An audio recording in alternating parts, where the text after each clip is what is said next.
Metal presence কৃষি সংবাদ সুজলা সুফলা।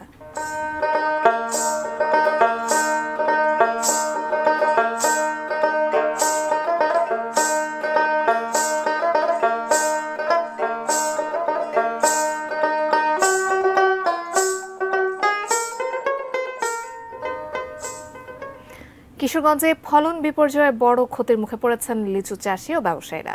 দীর্ঘমেয়াদী খরা ও শেষ দিকে শিলাবৃষ্টি এই ফলন বিপর্যয়ের কারণ বলে জানিয়েছে কৃষি অধিদপ্তর। কিশোরগঞ্জ প্রতিনিধি শফিক আদনানের তথ্য ছবিতে ডেস্ক রিপোর্ট।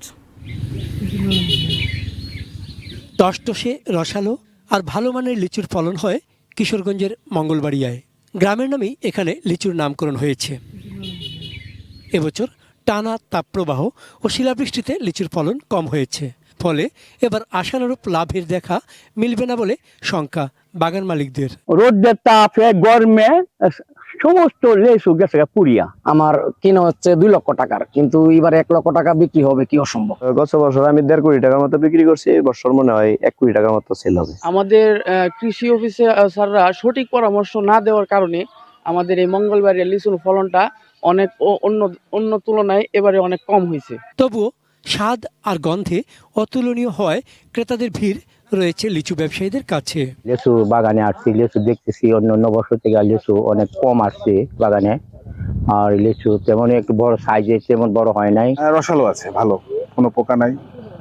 বাজারে যে লিচুগুলা বিক্রি হয় তার চেয়ে ভালো লাগছে আমার কাছে, একদম গাছ থেকে পেরে খেয়েছি। গত মৌসুমে 7 থেকে 8 কোটি টাকার লিচুর বাণিজ্য হলেও এ মৌসুমে 3 থেকে 4 কোটি টাকার লিচুর ব্যবসা হতে পারে বলে জানিয়েছেন উপজেলা কৃষি কর্মকর্তা। যে সকল কৃষকগণ প্লাবন সেচ দিয়েছেন, পানি দিয়েছেন বাগানে নিয়মিত, তাদের বাগানগুলোতে লিচু আছে, কিন্তু যারা পর্যাপ্ত পরিমাণ পানি সেচ দেননি এবং সঠিক উপায়ে স্প্রে করেননি, তাদের বাগানগুলো ক্ষতিগ্রস্ত হয়েছে। চন্দন পাল, ডেস্ক রিপোর্ট, এটিএন নিউজ।